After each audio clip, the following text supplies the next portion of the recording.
2 minute भगवान का संकीर्तन, उसके तत्पश्चात आगे की कथा।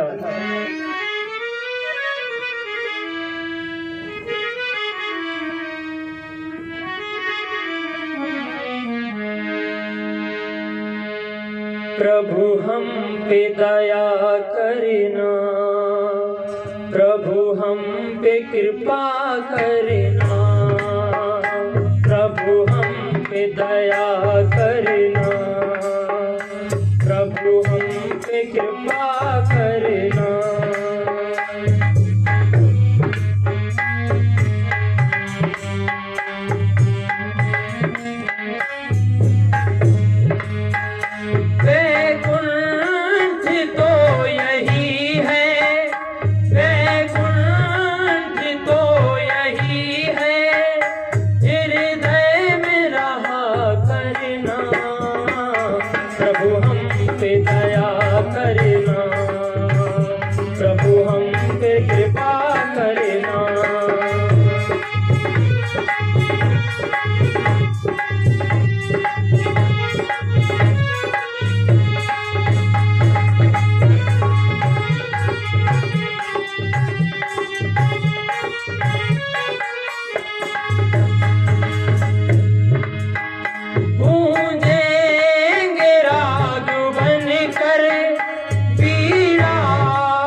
प्रगटोगे नाथ मेरे हृदय में प्यार बनके,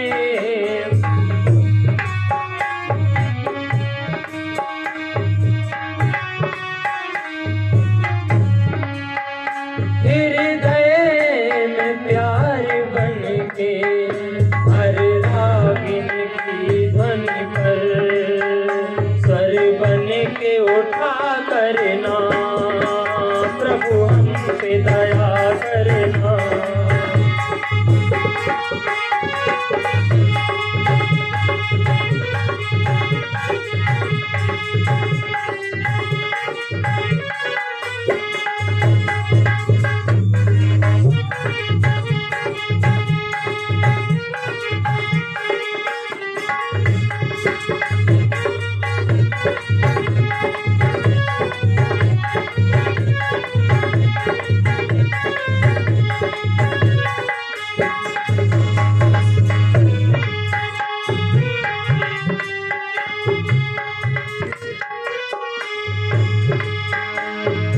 और भक्त क्या कहता है? नाचेंगे मोर बन कर, हो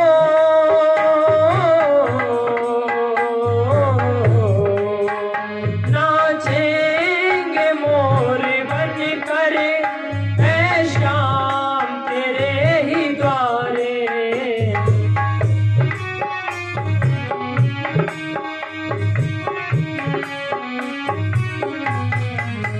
घनश्याम छाया बन कर, घनश्याम छाया बन कर, रहना मेरे सहारे।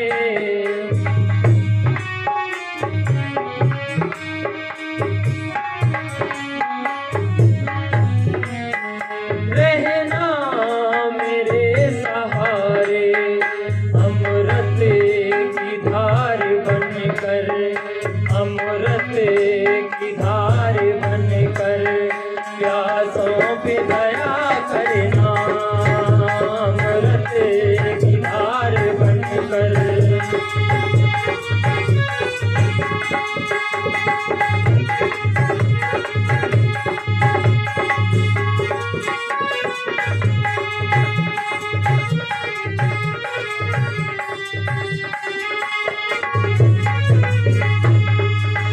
हे नाथ कृपा करना, प्रभु हम पे दया करना, हे नाथ कृपा करना, प्रभु हम पे दया करना।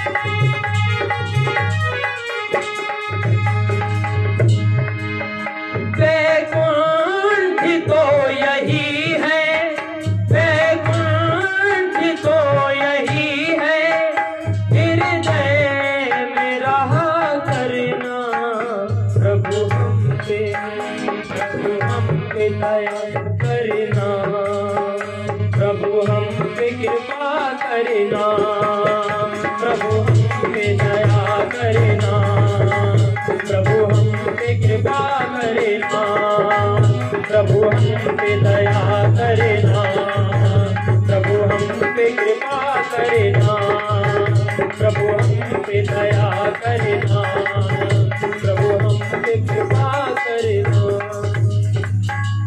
बोली गोविंद भगवान की।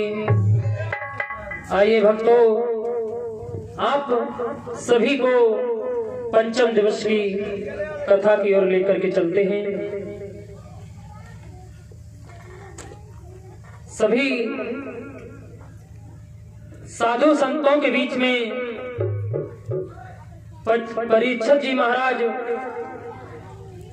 सुखदेव जी के सन्मुख विराजे हैं और ये कथा कहां पर हो रही? सुखताल में। आज भी वो जगह है सुखताल में, वहां पर ये कथा हो रही है और परीक्षित जी को सुखदेव जी कथा का रसपान करा रहे हैं। परीक्षित जी ने एक बार प्रश्न किया कि हे भगवान, ये बताइए कि समुद्र मंथन हुआ, उसमें कैसे हुआ और क्या क्या उससे प्राप्त हुआ? श्री सुखदेव जी कहते हैं, राजन परीक्षित, समुद्र मंथन जब हुआ तो मदराचल पर्वत को रई बनाया गया और बासुकी नाम को रस्सी के रूप में प्रयोग किया गया और श्री विष्णु भगवान ने कच्छप का अवतार धारण किया। बोली कच्छप भगवान की। जो 24 अवतार है उसमें से एक अवतार ये हुआ है कच्छप अवतार। और वह जो मदराचल पर्वत जब कच्छप भगवान के पीठ पर विराजमान किया गया और बासुकी नाग को उसके ऊपर लपेटा गया, तो सभी देवताओं ने क्या कहा कि हम तो एक काम करेंगे, हम जो सांप है ना, सांप के सिर के ओर लगेंगे, हम पूंछ की ओर नहीं लगेंगे, हम पीछे क्यों लगे, हम तो सांप के आगे लगेंगे। उल्टी चाल चली, क्योंकि जो बुरे व्यक्ति होते हैं, जिनकी गलत प्रवृत्ति होती है, उनसे आप बुरे बोलो तो वो सीधे चलेंगे। तो ये कहा कि हम तो सर्प के आगे मोहे की तरफ लगेंगे। तो देवताओं ने जब ये कहा तो असुर समझने लगे इसमें कोई गूढ़ रहस्य है, कोई राज है। नहीं नहीं, तुम क्यों लगोगे, हम लगेंगे, तुम नहीं आगे लगोगे। राक्षसों ने कहा हम लगेंगे। तो देवता लोग तो चाहते ही थे कि तुम लगो। सब राक्षस सर्प के मुंह की ओर लग गए और देवता सर्प की पूंछ की ओर लग गए और मथा जाने लगा धीरे धीरे। समुद्र मंथन हुआ, धीरे धीरे मथा जा रहा है, लेकिन जब बासुकी नाग को रस्सी की तरह लपेटा है और मथा जा रहा है तो उसके मुंह से विष की धारा निकलती है और बहुत ही जहरीला विष निकलता है, जिससे सारे दैत्य काले पड़ गए, सारे दैत्य काले पड़ गए। लेकिन हार नहीं मानी, लगे रहे। तो क्या क्या निकला है समुद्र मंथन में? लक्ष्मी कौस्तुंभ पारिजात कस्तुंभ ऋचिस्त्र चंद्रमा गाति कामधेनु श्रीश्वरा गजोरंभादि देवता गण अश्व सप्त मुखो विश्व हरिधुनम शंखो मृतम चाबुद्धे रत्नहाई चतुर्दश प्रतिदिनम कुर्यात् सदा मंगलम। क्या क्या निकला? पहले तो हलाहल विष निकला, समुद्र से हलाहल विष निकला। तो इसे कौन करे, सभी डर गए, क्योंकि इतना हलाहल विष था, उसका इतना तेज था कि सभी देवता परेशान हो गए, दैत्य भी परेशान हो गए। इसे कौन ग्रहण करे? तो उसे ग्रहण करने के लिए कौन आगे आए? तो सभी भक्तों ने और देवताओं ने एक नीति बनाई कि हमारे भोलेनाथ किस दिन काम आएंगे। अरे गांजा भांग सब कुछ पीते हैं, तो इतना विष कोई बड़ी बात है? तो भोले शंकर को विष दिया गया। उन्होंने राम राम कहकर के विष पिया। ज्यों ही विष पिया तो विष उनके कंठ में आकर के अवरुद्ध हो गया। उन्होंने हृदय में नहीं उतारा, कंठ में ही अवरुद्ध कर लिया। उसी दिन से भोले नाथ का नाम एक हो गया नीलकंठ। बोले नीलकंठ भगवान की। दूसरा जो रत्न निकला है वह घोड़ा, और तीसरा ऐरावत हाथी निकला जिसे इंद्र को दे दिया गया, और चौथी कौस्तुंभड़ी निकली जो विष्णु भगवान को दे दी गई। पांचवी कामधेनु गाय जो परशुराम जी के पास थी, और एक निकला कल्प वृक्ष जिसे कल्पना वृक्ष भी कहते हैं। कल्प वृक्ष का मतलब ये था कि उसके नीचे बैठ के आप जो भी कल्पना करेंगे आपको वही मिलेगा। जैसे कि एक व्यक्ति उसके नीचे बैठ के कल्पना कर रहा है कि मैं बहुत बड़ा धनी हो जाऊं, मेरे पास धन हो, तो तुरंत उसके पास तमाम धन आ गया। थोड़ी देर बाद उसकी इच्छा बढ़ी तो उसने सोचा कि एक कोई सुंदर सुकुमारी मिल जाए जिसके साथ मेरा प्रेम प्रसंग चले, तो एक सुंदर सुकुमारी आ गई।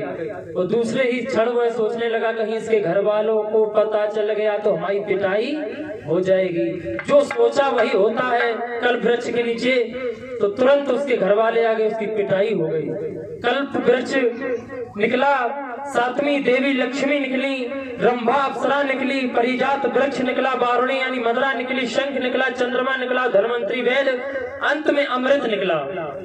जब अमृत का कलश निकला है तो सभी देवता और दैत्य आपस में झगड़ने लगे।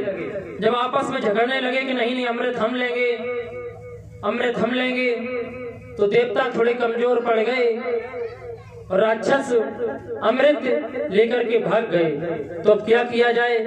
इसी समय विष्णु भगवान को याद किया तो विष्णु भगवान से कहा कि जब भस्मासुर ने शंकर जी से वरदान मांगा और शंकर जी ने वरदान दे दिया कि तुम जिसके सर पे हाथ रखोगे वही भस्म हो जाएगा, तो भस्मासुर ने कहा कि यहाँ पर कोई दूसरा तो है नहीं जो मैं इस वरदान की परीक्षा करूं, यहाँ आप ही उपस्थित हैं।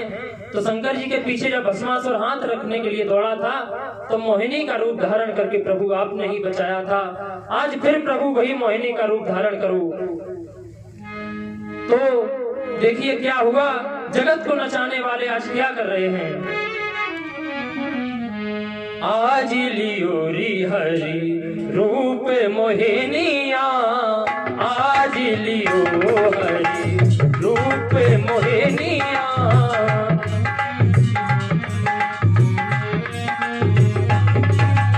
आज लियो हरि रूप मोहिनिया, आज लियो हरि। जगत सजन जगत सजन देखो बने रे सजनिया, जगत सजन देखो बने रे सजनिया, आज लियो हरि रूप मोहिनिया, आज लियो हरि रूप मोहिनिया।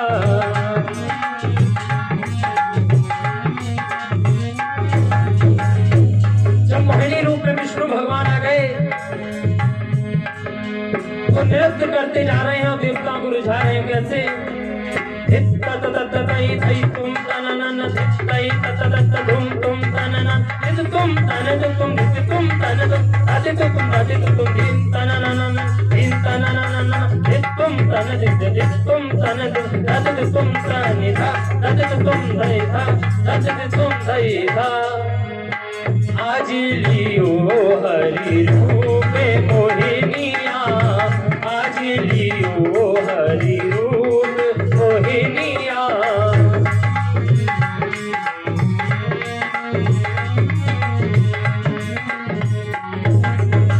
जगत सजन देखो, जगत सजन देखो बने रे सजनिया, जगत सजन देखो बने रे सजनिया, आज लियो हरि रूप मोहिनिया, आज लियो हरि रूप मोहिनिया।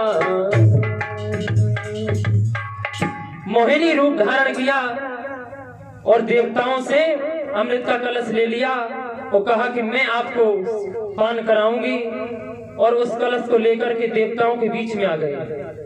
और कलश को जब देवताओं के बीच में लेकर के आए, आप लोगों को शायद एक बात मालूम ना हो या हो भी, लेकिन आपको बता दे जानकारी के लिए, परीक्षित जी आपको ये जानकारी है कि नहीं कि लहसुन प्याज क्यों नहीं खाया जाता? जो ब्राह्मण होते हैं पूजा पाठ में लहसुन प्याज क्यों उपयोग नहीं किया जाता, जानकारी है? नहीं, हाँ या ना का जवाब दो, कोई दिक्कत नहीं।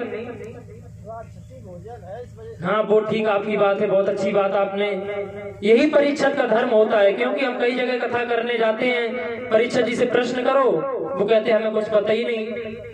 आपने बहुत अच्छा प्रश्न का उत्तर दिया, लेकिन ये भी कारण है, एक कारण इसका है कि जब विष्णु भगवान जी कलश को लेकर के देवताओं को अमृत पान करा रहे थे, उसी समय राहु केतु नाम का राक्षस देवता बन करके देवताओं की पंक्ति में बैठ गया। और जब पंक्ति में बैठा तो सभी को अमृतपान बारी बारी से करा रहे थे। सूर्य और चंद्रमा उस दैत्य को पहचान गए। तब तक कुछ कह पाते तो विष्णु भगवान ने उसे अमृतपान देवता समझ के करा दिया। तो सूर्य और चंद्रमा कहने लगे, अरे प्रभु ये क्या आपने कर दिया? ये तो राहु केतु नाम का राक्षस है जो रूप बदल के आपके देवताओं की पंक्ति में बैठ गया। उन्होंने कि ओहो ये तो गजब हो गया। राहु केतु दौड़ने लगा, भागने लगा, तो विष्णु भगवान ने अपना सुदर्शन चक्र लेकर के उसका शीश काट दिया। जब शीश काटा तो अमृत तो गले में चला ही गया था। जब अमृत गले में गया और शीश कट गया तो अमृत के सहित कुछ बूंदे खून की जमीन पर गिरी। उसी में अमृत भी मिश्रित था। तो जब वो बूंदे खून की जमीन पर गिरी तो वहीं से एक बूंद से लहसुन, एक बूंद से प्याज की उत्पत्ति हुई। ऐसे लहसुन प्याज की उत्पत्ति हुई। एक दैत्य की जूठन है। हालांकि अमृत जैसे गुण है, क्योंकि अमृत से ही उपजी है, अमृत के गुण हैं। आयुर्वेद में से अमृत का दर्जा दिया गया है, अमृत के गुण हैं, लेकिन एक दैत्य की जूठन होने के कारण से पूजा से वर्जित कर दिया गया। इसीलिए आप देखोगे जब आप लहसुन प्याज खाते हैं उसमें बहुत बुरी गंध आती है। ये गंध उसी रक्त की है जो उस राहु केतु नाम की राक्षस का रक्त था। इसीलिए आप देखते हैं कि जो साल में ग्रहण पड़ते हैं, राहु केतु चंद्रमा और सूर्य पर ही ग्रहण डालता है, क्योंकि और किसी ग्रह पर नहीं डालता। इन्होंने ही उनकी पोल खोली थी, इसलिए ये ग्रहण साल में पड़ते हैं। आइए भक्तों, भगवान का संकीर्तन, उसके बाद आगे कथा।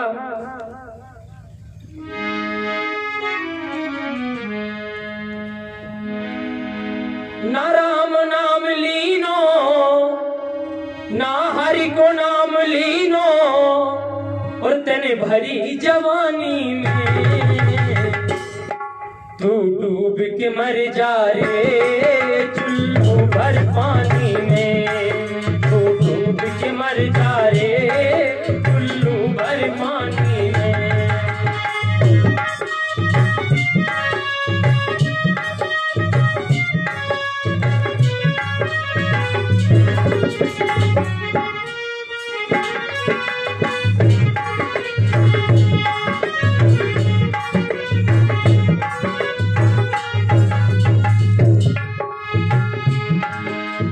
भजन हमेशा जवानी में करना चाहिए। बुढ़ापे में जब आंख से दिखाई नहीं देगा, आंख से बहेगा नाला और बुढ़ापे से पड़ेगा पाला। तभी आंख से कीचड़ बहेगा, कुछ दिखाई नहीं देगा, कानों से सुनाई नहीं देगा, मुंह से बोल नहीं पाओगे, खांसोगे तो बच्चे कहेंगे अरे चुप बैठे रहो, मेरे बुढ़ऊ की वजह से और परेशान है। जो भजन होता है जवानी में होता है, बुढ़ापे में तो सिर्फ बस यही समझो। ना राम नाम लीनो, ना हरि को नाम लीनो, तेने भरी जवानी में तू डूब के मर जा रे चुल्लू भर पानी में।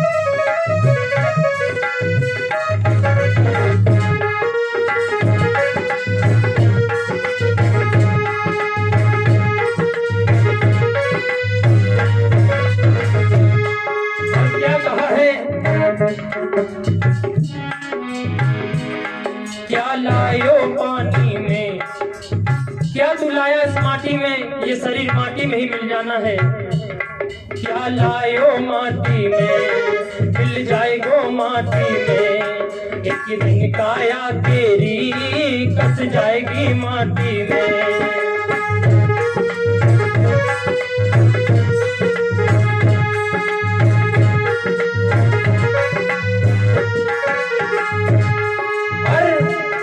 पानी को बबूला है, पानी को बबूला है, मिल जाएगो पानी में। तू डूब के मर जा रे चुल्लू भर पानी में, तू डूब के मर जा रे चुल्लू भर पानी में।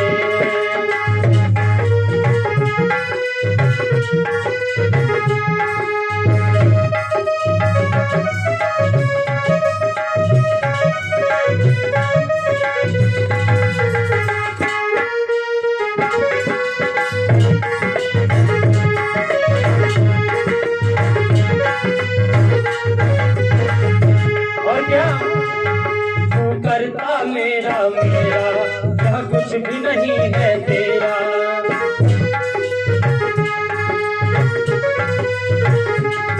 तू करता मेरा मेरा क्या कुछ भी नहीं है तेरा।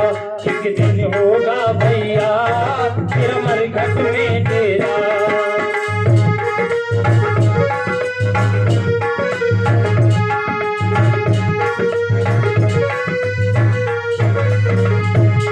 कछु कमाई के ले जा रे, कछु कमाई के ले जा रे छोटी जिंदगानी में। तू डूब के मर जा रे चुल्लू भर पानी में।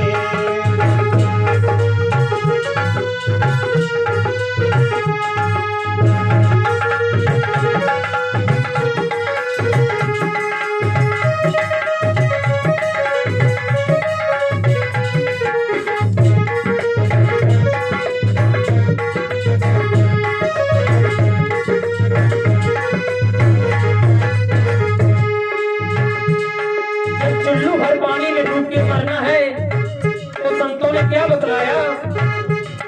कर सच्ची भक्ति है, भक्ति में भक्ति है, कर सच्ची भक्ति है, भक्ति में शक्ति है। या भक्ति से भैया मिल जाएगी मुक्ति है।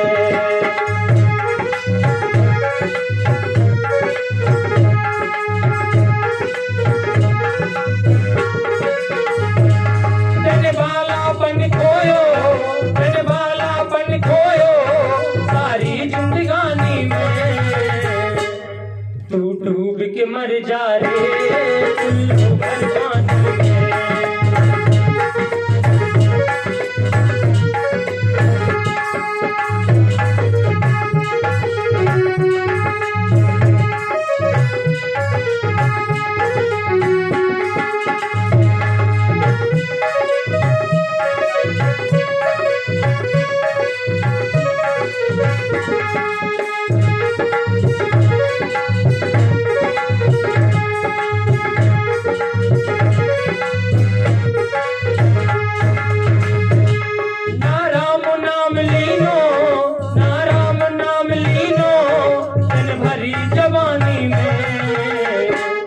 तू डूब के मर जा रे चुल्लू भर पानी में। तू डूब के मर जा रे चुल्लू भर पानी में।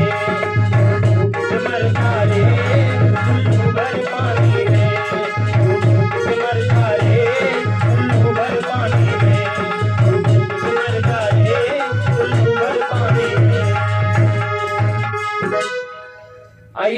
दीदी जी आ गई हैं। 2 मिनट भगवान का संकीर्तन, उसके तत्पश्चात हमारी दीदी जी के मुखारविंद से बहुत ही सुंदर कथा का रसपान करेंगे।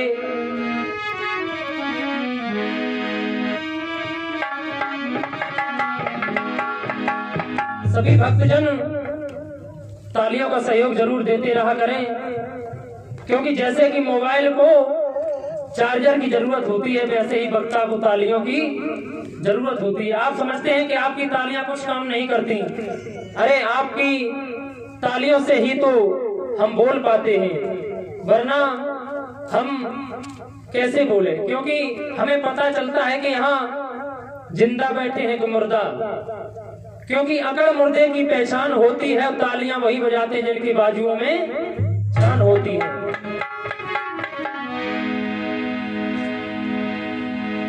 राधे राधे गोविंद राधे राधे गोपाल राधे गोविंद राधे राधे गोपाल राधे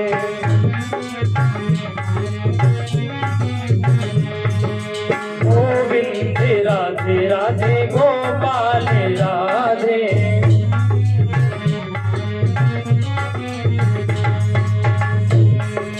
गोपाल राधे बोलो गोविंद राधे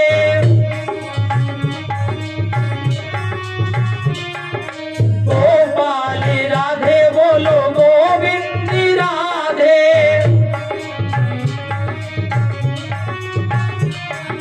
राधे राधे गोविंद गोविंद राधे राधे राधे गोविंद।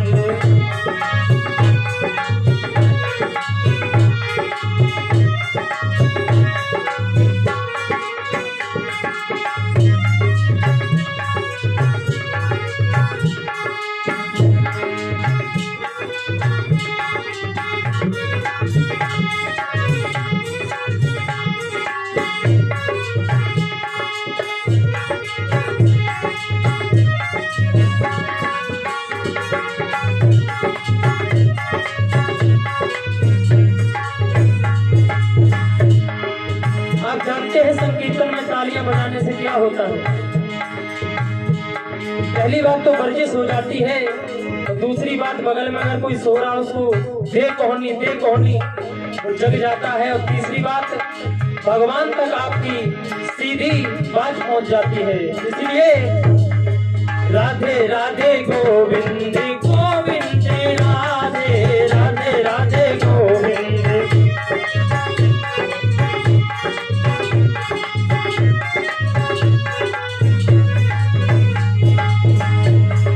गोविंद राधे बोलो गोपाल राधे गोविंद राधे बोलो गोपाल राधे राधे राधे राधे राधे गोविंद गोविंद राधे राधे राधे गोविंद गोविंद राधे